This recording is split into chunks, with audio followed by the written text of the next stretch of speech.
Another day, another lakwatsa mga kaibiyahe. Ngayong araw nga ay samahan nyo akong pumunta sa DRT upang bisitahin ang ilang mga tourist destinations dito na hindi pa natin napupuntahan noon. Bagaman inulan tayo ngayon sa ating biyahe ay hindi pa rin tayo mapipigilang pumunta dito sa Mount Brigino, ang isa sa mga pinagmamalaking tourist destination ng DRT Bulacan, kung saan makikita mo ng 360 degrees ang napakagandang view at mga bundok dito sa Bulacan. NXT Stormex ang ginamit natin sa biyahe natin ngayon. Hindi siya nahirapan pero ako ang hiningal sa pag-akyat dito.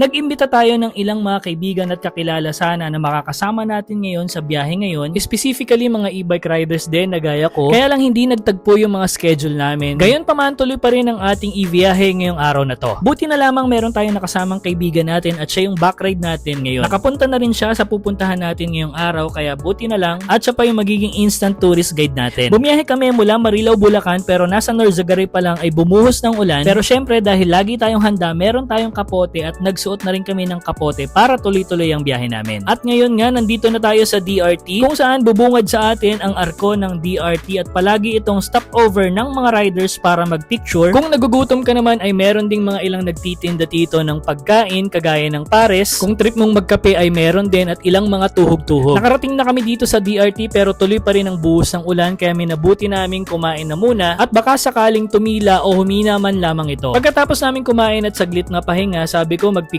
muna kami dito. Unang ko nang nadala dito ang e-bike ko na si Yuki, yung NXT Voltaris Pro. Ngayon naman ang dala nating NXT Storm X na si Thunder at pupunta tayo ngayon sa lugar kung saan hindi pa napupuntahan ng ibang e-bike natin. For the record po, bumiyahe tayo gamit ang ating e-bike or electric motorcycle habang umuulan at all good naman at walang naging problema. After mag-picture, tuloy ulit ang aming biyahe dahil kung hihintayin pa naming tumila o humina ang ulan, baka matagalan o kaya baka naman hindi na talaga titila itong ulan. Medyo malakas ngayong ulan at hangin ito pero tuloy lang, mabigat naman si Stormex kaya hindi naman ako tinatangay. Isa pa, meron naman tayong backride at naka-top box din tayo para sa ating mga gamit. Basa nga lang yung kalsada dahil nga umuulan, kaya dahan-dahan lang din ako pero all goods naman dahil meron ding traction control system itong NXT Stormex para iwas dulas at iwas semplang. Nasa 20 minutes lang naman ang biyahe namin mula DRT Welcome Arc papuntang Mount Brigino, around 11 to 12 kilometers. Maganda at sementado rin naman ang kalsada kaya walang problema kung pupuntahan nyo rin ito ng nakamotor. From DRT nga ay paakyat na yung mga daan papuntang Mount Brigino at dito na masusubok ang hatak ng Stormex. Bagaman medyo steep o matarik yung ibang parts pero surprisingly kinaya niya ng smooth at walang bitin, walang atras, tuloy-tuloy ang akyat. Dito ko rin na-realize na sobrang underrated talaga ng e-bikes pagdating sa mga gantong rides. Basta mahalaga lang na sa bawat biyahe mo, i-check mo muna lahat ng parts ng e-bike mo. Kung nasa kondisyon ba ang controller, ang battery, ang motor hub, isabay mo na rin ang busina, ang gulong, pati na rin mga preno at ilaw mo kung gumagana ba lahat. Alamin mo rin kung ilan ba ang range na kakayanin ng capacity ng battery mo para if ever alam mo kung kailangan mo bang makicharge along the way sa pupuntahan mo o kung kaya naman ito ng one way lang. Sa case naman ni NXT Storm X na naka 72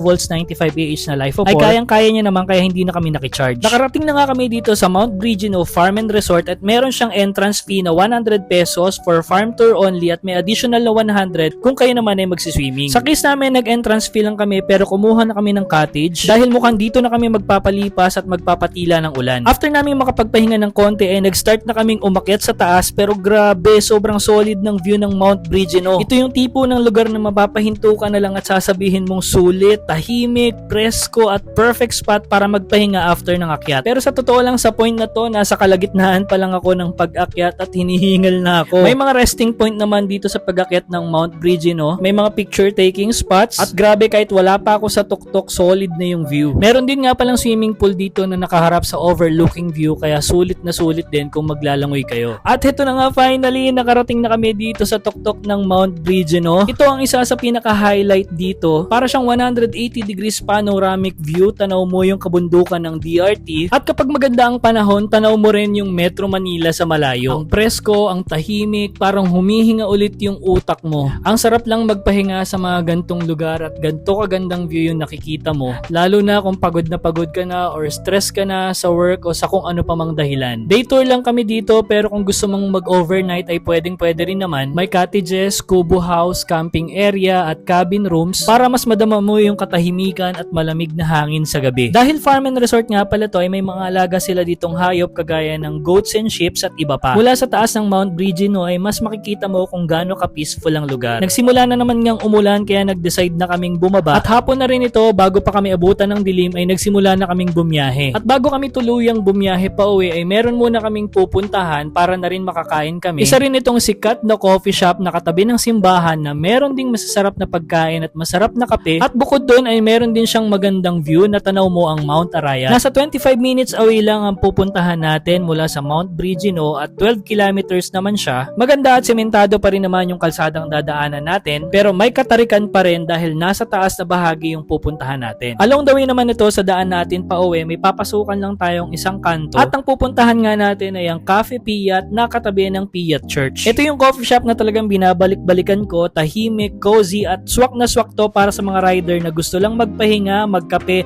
at magmuni-muni kung bakit ba tayo nagmahal sa maling tao, maling ruta. Ang ganda ng vibe dito mga ka-ibiyahe, hindi masikip, hindi maingay, tama lang yung lighting, yung tipong kahit magpa-solo ride ka or kasama mo tropa mo, komportable ka. Plus Instagrammable din ng lugar kaya kung mahilig kayo sa konting pictorial, pasado ito. Pagdating nga namin dito ay umorder muna kami at habang naghihintay sa order, meron silang katapat na overlooking view na kung saan pwede kang magmuni-muni o kung kaya dito ka magpicture. After nga namin kumain, ay hindi na rin kami masyadong nagtagal at babiyahin na ulit kami pauwi ng Marilao. Quick thoughts lang about sa NXT Storm X after this trip. Matipid siya sa battery at makunat sa ahonan kahit pa meron tayong angkas at meron pa tayong top box at mga dalang gamit. Tahimik at smooth ang handling at swak na swak din sa long and chill rides. At dito na nagtatapos ang ating rides mga kaibiyahe sa DRT Mount Brigino at Cafe Piat. Sana na-enjoy nyo ang ating gala at lakwatsa ngayong araw. Kung gusto nyo pa ng mga gantong rides, don't forget to like, follow, and subscribe sa ating mga social media accounts. This is Ibiyahe Moto, ang inyong lakwatsero at galang e-bike rider. Ride safe, keep safe mga kaibiyahe. Kasamang pangarap mo, kahit saan sa Pinas tayo'y makarating. Sa kalsada ng buhay di na kailangang maghintay.